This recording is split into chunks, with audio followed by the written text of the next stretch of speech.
Beberapa waktu lalu di Indonesia, kedelai sempat menarik perhatian masyarakat. Persediaan menjadi langka, harga kedelai di pasaran meningkat. Para produsen yang berbahan baku kedelai di Indonesia resah dan bingung, terutama para perajin tahu, tempe, tauco, dan kecap. Pemerintah terus berupaya mengatasi kelangkaan kedelai melalui paket-paket teknologi yang diharapkan membantu petani untuk bertanam kedelai secara profesional.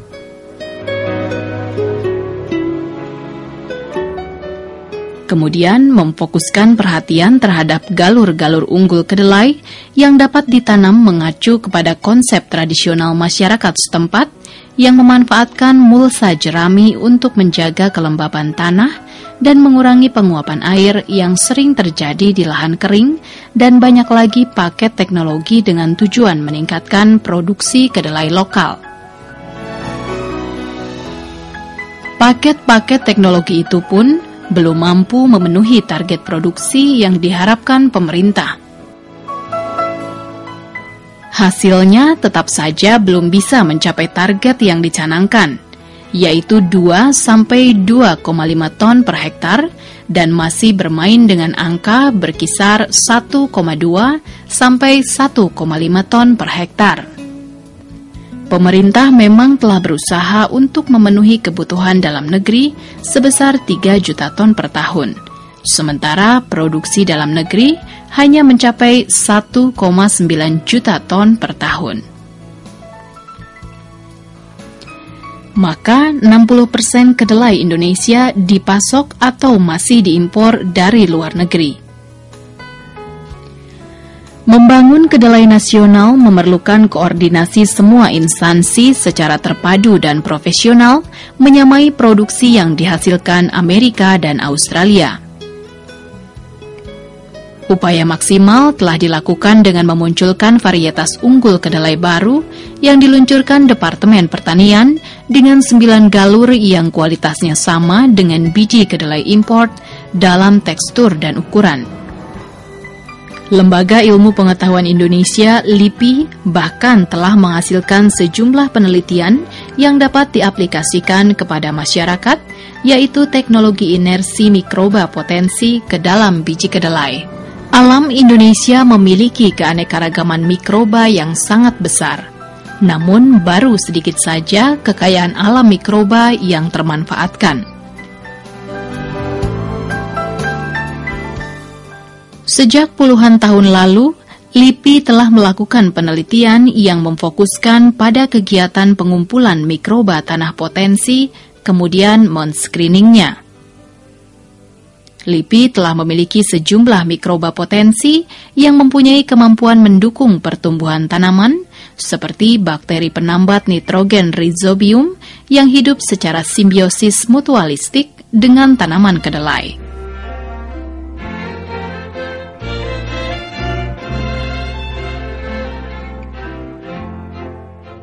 Nah, Kedelai Plus ini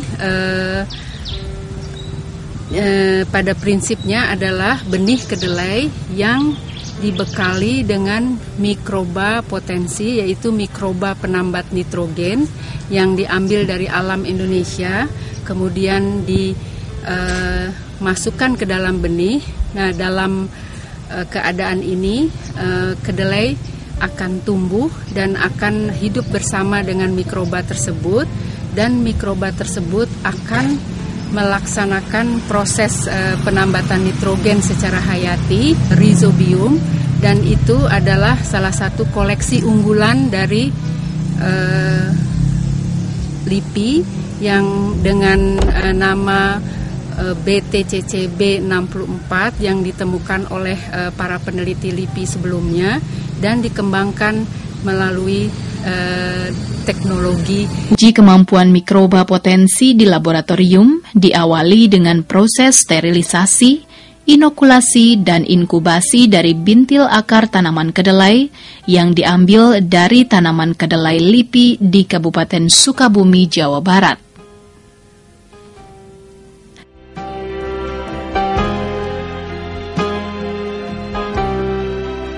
Kedelai Plus Dan ini yang tidak kedelai plus. Dan kelihatan bahwa bintil akarnya lebih banyak dibandingkan yang ini. Jadi ini perbedaan antara kedelai plus dan bukan kedelai plus.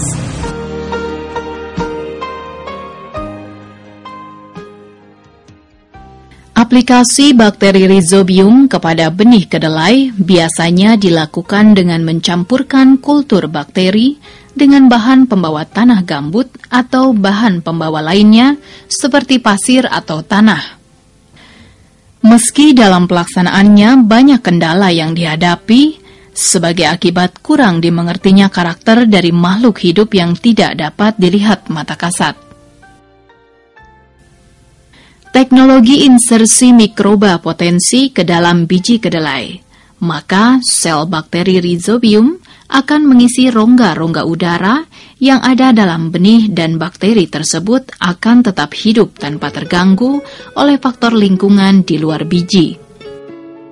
Apabila biji telah berkecambah, maka sel bakteri akan mulai mendekat kepada akar tanaman karena tertarik adanya eksudat akar, dan selanjutnya bakteri akan mulai menginfeksi dengan cara merusak dinding akar tanaman dan menyusup ke dalam akar. Di dalam akar, sel bakteri akan membangun rumah dalam bentuk bintil-bintil akar, di mana mereka bisa hidup dan bekerja melaksanakan proses penambatan nitrogen. Bahan baku untuk membuat kedelai plus adalah benih kedelai berkualitas atau tersertifikasi Departemen Pertanian dan suspensi bakteri Rhizobium BTCC 64. LIPI memiliki stok kultur bakteri Rhizobium di Laboratorium Mikrobiologi Tanah Pusat Penelitian Bioteknologi dan dapat menjamin semua kebutuhan untuk pembuatan kedelai plus. Tidak ada kendala yang dihadapi untuk penyediaan kultur bakteri Rhizobium karena sudah dipelihara untuk jangka panjang dan diremajakan setiap saat. Penyediaan benih kedelai plus melalui program Iptekda LIPI 2008 adalah benih kedelai plus yang dapat menunjang kebutuhan kedelai dalam negeri untuk memenuhi target 3 ton per hektar sehingga mencapai produksi 100%. Insersi mikroba potensi ke dalam biji kedelai dilakukan di Laboratorium Bioteknologi LIPI. Biji kedelai ini ditimbang. Kemudian mikroba potensi dicampurkan ke dalam biji kedelai.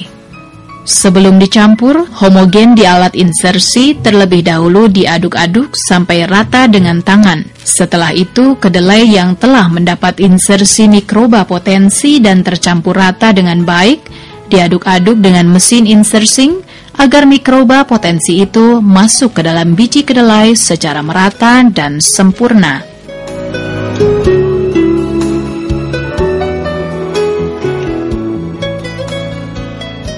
Untuk memperoleh homogenitas mikroba potensi ke dalam biji kedelai, posisi tabung insersi diatur sejajar. Proses insersing mikroba potensi ke dalam biji kedelai selesai. Tabung dikembalikan ke posisi miring, kemudian kedelai yang sudah dipleskan dikeluarkan dan disimpan ke dalam tampir.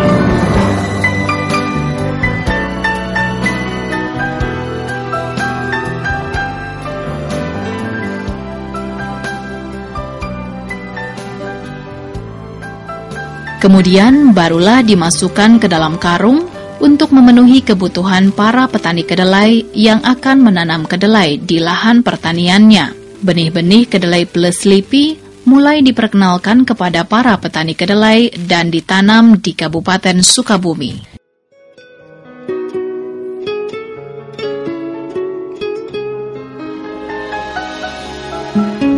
Ini adalah lahan pertanaman kedelai yang merupakan percontohan pertanaman kedelai plus yang digabungkan dengan sistem tumpang sari. Tumpang sari di sini dengan menggunakan singkong. Kenapa hal ini dilakukan adalah untuk beradaptasi dengan kebiasaan petani di sini yang selalu melakukan pertanaman kedelai dengan sistem tumpang sari. Karena petani menginginkan pada waktu dia memanen kedelai masih ada hasil yang dia harapkan setelah dia mendapatkan kedelai, yaitu singkong. Jadi kita juga ingin membandingkan apakah produksi yang dihasilkan kedelai plus dengan sistem monokultur itu lebih baik atau sama dengan sistem tumpang sari. Di Kabupaten Sukabumi, LIPI menanam kedelai plus terpadu atau tumpang sari dengan tanaman lainnya seperti singkong. Menanam kedelai plus LIPI secara tumpang sari adalah untuk beradaptasi dengan kebiasaan para petani setempat agar mereka tidak kehilangan penghasilan.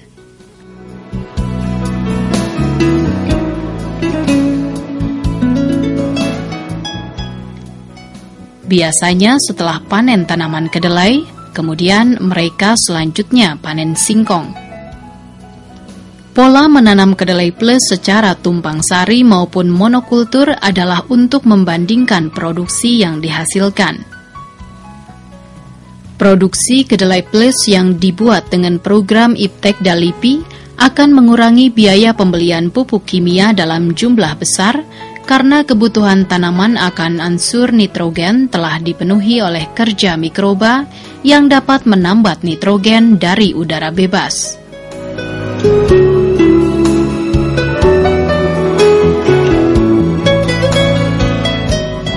Masuk ke dalam perakaran dari kedelai itu tumbuh berkembang biak di sana, tapi dia mempunyai kemampuan untuk mengisap dengan secara cermat nitrogen dari udara itu menjadi nitrogen yang kemudian bisa dipergunakan sebagai pupuk oleh kacang-kacangan termasuk kedelai itu. Dan pada akhirnya kedelai itu bisa tumbuh dengan sangat baik tanpa harus menggunakan pupuk buatan. Sebetulnya itu kuncinya. Cuman permasalahan di lapangan itu saya melihat bahwa mikroba tanah yang namanya rhizobium itu juga banyak ada di alam, itu ada di tanah, dan tidak semua rhizobium itu efektif untuk bisa mengikat nitrogen, menyediakan nitrogen ini sebagai pupuk untuk tanaman kedelai. Sosok biji kedelainya sendiri, rasanya kedelai sendiri bijinya itu pertama dia itu menyimpan cadangan makanan, kan, karena memang biji itu untuk cadangan makanan yang pada saat biji itu tumbuh berkecambah, dia itu akan memakan makanan-makanan yang ada di biji itu. Tapi yang keduanya, biji itu sendiri itu tidak terlalu kompak gitu, dia juga punya banyak pori-pori di dalamnya. Nah, akhirnya kita berpikir bagaimana kalau rhizobium yang kita seleksi, yang kita pilih bertahun-tahun lamanya itu kita insersikan, kita masukkan ke dalam biji kedelai, sehingga rhizobium itu bersemayam di dalam biji kedelai benih, dengan harapan bahwa pertama rhizobium itu akan tetap dia itu bisa bertahan tumbuh di situ secara baik, tidak mati, karena memang di dalam biji sendiri ada cadangan makanan. Yang kedua, ketika benih kedelai itu dikecambahkan di alam, akarnya keluar baru nongol saja sedikit sudah langsung diserbu oleh rhizobium yang memang sudah ada di dalam biji kedelai itu sendiri. Penggunaan inokulasi bakteri rhizobium akan menghasilkan tanaman yang sehat sehingga secara langsung dapat mengurangi serangan penyakit. Produksi benih varietas unggul yang dihasilkan dari paket-paket teknologi institusi penelitian di Indonesia akan lebih baik kalau dipluskan dengan teknologi insersi mikroba potensi ke dalam biji kedelai LIPI.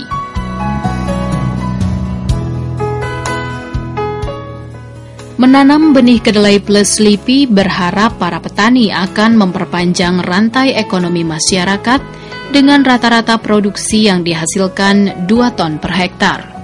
Prospek ini menguntungkan para petani sehingga mereka tetap bertahap untuk bertani kedelai. Teknologi insersi mikroba potensi ke dalam biji kedelai dan bakteri rhizobium sebagai penambat nitrogen penting untuk meningkatkan produksi kedelai dalam negeri dengan kualitas yang sebanding dengan kedelai impor. Kedelai plus dengan bakteri rhizobium penting guna menjaga keseimbangan lingkungan dan memelihara tanah dari Lembaga Ilmu Pengetahuan Indonesia LIPI.